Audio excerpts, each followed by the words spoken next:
I just have a knack for kind of going, oh, wow, you got to play that up, right? So here you are. And if it's something that you love, it's easy. And it's fun, and not everybody has that same gift, but it doesn't make you more special than another person, and absolutely. Right, and then I think that makes it easier to sell it, in quotes, if you want to talk about it that way, because this is another thing that I've come across taking some of the marketing courses and whatnot, and seminars I've attended and whatnot. It's almost like, who am I not to share my gift? I mean, that's almost like, you're gonna am I gonna let my shyness or my? I am in a marketing type occupation, and I know how to sell. Now it's how do I sell myself? And selling is a good word. I've read plenty of books and been to plenty of seminars, and I understand the power of positive thinking and the power of persuasion and how the dynamics of that works. I mean, that's been a part of my occupation as it's gone along, negotiating and aligning with customers and all of that. I understand all of that as a structure and a dynamic, and I know how to do it with products. Now it's how do I turn that into marketing myself and utilizing those tools within myself. Yep. And that's what we're going to continue to work on over the next couple of weeks.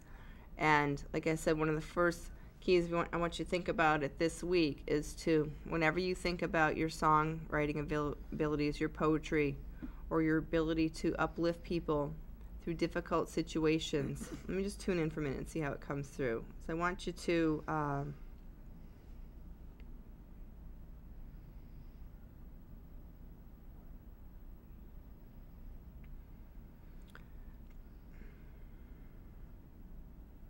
there's this whole energy when you step your ego, your person, you kind of step out of the way of that, and you go into, this is what I have to offer. And that's different than selling. And again, I went to Philadelphia in March, and I've heard this over the years, especially for us spiritual types that are, heart-centered entrepreneurs. I don't want to bug people with too many emails. I don't want to sell my book. I just want to write it. I don't want to sell it. Can someone else please sell it for me? But that sounds like me. Right. But you should have been at this seminar with me. I took notes though, and I'm integrating it. So you're going to see me sell, and not apologize for it, because this is information that has come through me, and I feel like it's my duty, quite frankly, to sell you my book because it can really help you. I mean, you see how I'm getting over my ego is probably afraid of what people think, or maybe they won't like it, but when I'm in my higher self and my true self and my power, it's like, I wrote this wonderful book. Would you like to read it? Or, I don't even say it's wonderful. I'm offering you like a wonderful cake that you make. You don't see anybody turning down cake, right? It's like, because it's something you're offering it. So you can offer your music, I'm just saying it's again, Trish, we're going to be working together. You have a lot of fundamental gifts and talents already in place. We're going to continue to work together so that you connect with it and that you feel confident to offer it, because why wouldn't you? It should be as natural as offering someone a glass of water when they're thirsty. Oh, you're thirsty? Excellent Here's analogy. a glass of water. It just came to me like that. Yeah, the guides just... Yeah, I know. I thought so too. I would. If someone was thirsty, I'd offer them a glass of water without even thinking twice about it. And there's no difference. It would be natural. Yes, and that's what I'm learning. If you're on my email list, you're going to see me more often, because I'm really connecting to that part of me that you got this, I've got this. It's not like, oh, look at what I got. I'm so wonderful. I'm so special. No, it's like, oh, you're thirsty? I've got this for you. It's a completely different energy. Yeah. Yeah. And it's a natural. It's uplifting. It's It's heart. like you're serving. It's purpose. It's out of love. It's out of love for people. It's not out of love for yourself. And I say love yourself, but it's not out of self-preservation or survival. Now, this is another interesting point that's coming through. Again, everybody, when I'm working, I get what you call channeled information, my higher self, whatever. I have access to wonderful information from the universe. So sometimes you'll get my opinion when I'm talking, but other times things just come through, and even I go, oh, wow, that was good, guys. You know, so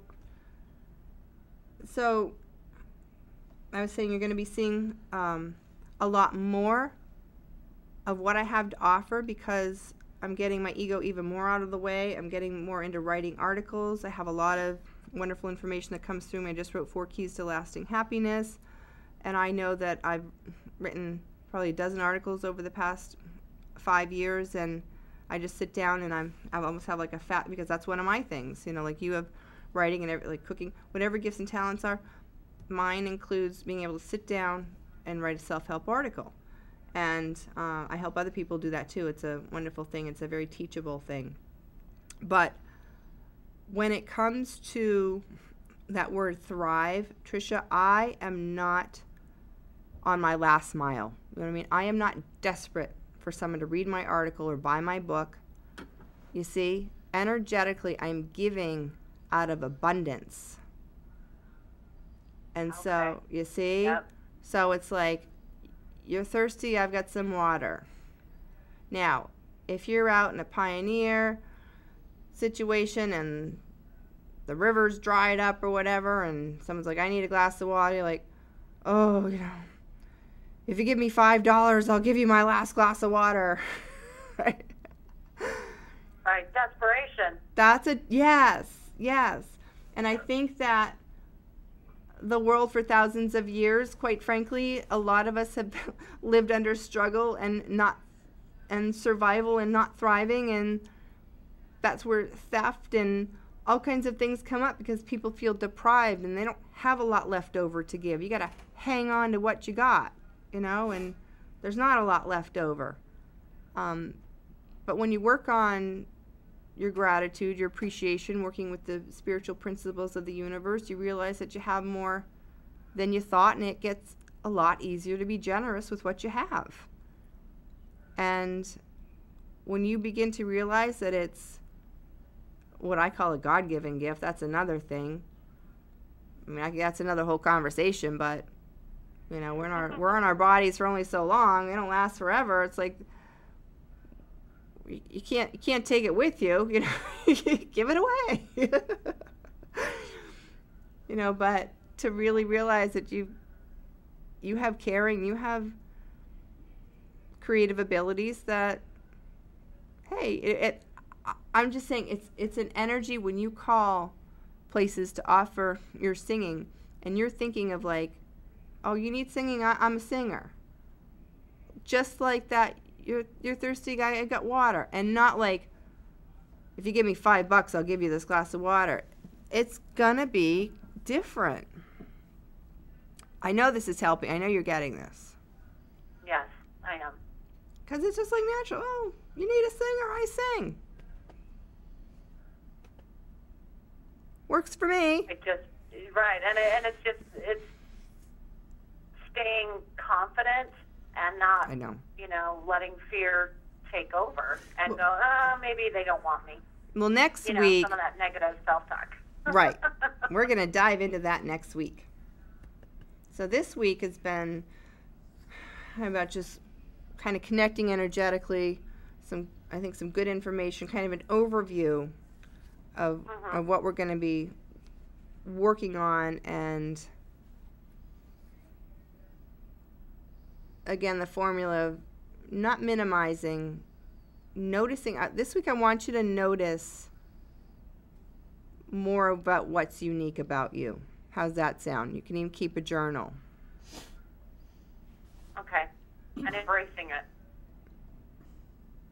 Yeah, first I want you to just kind of notice, really consciously, like when the ship's going down at work, that you're the one that is kind of running right in there, Okay, where most people are running for the hills, you're running at it, you know. So things like that. I know that there's more to you. I mean, if you hear the statistics that we use, 10% of our brain, or we have a full field of possibilities within us. Say at 100%, most of us are well below that. But the more you realize that if you don't have to think about anyone else, Trish, just yourself with this, it's about you developing your potential. No one else's potential, just yours. Okay? Be focused on myself. Yes, and that's a good thing. Realize that there's more to you than you have experienced. And I see you have a lot of things down here. Singing, reading cards. If you had, I've had my business close to, 6 or 7 years now. I was, started off doing goddess card readings with no official training. Well, I wrote my book, and I did that. Prior to that, I didn't do any of this kind of work whatsoever. I always had jobs. Waitress, I've cleaned houses, I've been a property manager. I think I write a book about all the jobs I've had. I've just done just about everything. But once I discovered this intuition, something as simple as that, I built this whole business around intuition. So I was an angel reader, write books, now I do coaching, now I'm going to speak. You know what I mean? It's like on and on and on and on and on. And it's really just one primary thing that I do. But there's I'll talk about doors. There's just so many doors in different places to bring what I do into different places. Right? Yeah, absolutely. I mean, because I do have interest in the cards. Yeah. And I think I'm naturally good at it, as minimal experience that I have. Yeah. I've felt the great reward back at me from the ones that I read the cards to. And it's funny because it's usually the older teenagers that I've had the most reward from reading, because I guess there's not the skepticism that there is maybe with adults. And so I've got, my kids are in their teenage, early 20s. Mine too. And so I've got this group of kids that look at me as, they trust me. They'll let me read their cards. Yeah, well, we're going to be working on that. The feedback has been amazing. That's awesome. We just have a couple minutes left, so we are going to dive in next week into a chakra. I'll do a scan, and we'll see where we want to begin. Could be root, because of foundation wealth center, I like to call it. But take some time this week. Acknowledge not just reading the cards, but the feeling you get, the nurturing, the counseling, the inspiration. Start to pay attention to the values and feelings that you have with what you're doing. Okay?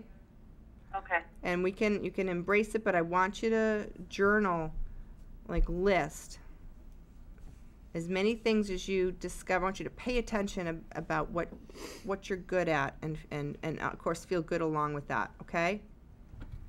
Yes. Document, and we'll go over that next week. Okay. Great. Just got a couple minutes left. Thank you so much. It's been a blast. Can't wait to talk to you next week and see you online in the circle, of course. Thank you so much, Ann. You're welcome. Bye-bye. All right. Thanks for joining us today, everyone. This week, I send you much love and many blessings. And just know that you have greatness within you, and it's a part of you. It's who you are. And we'll see you next week.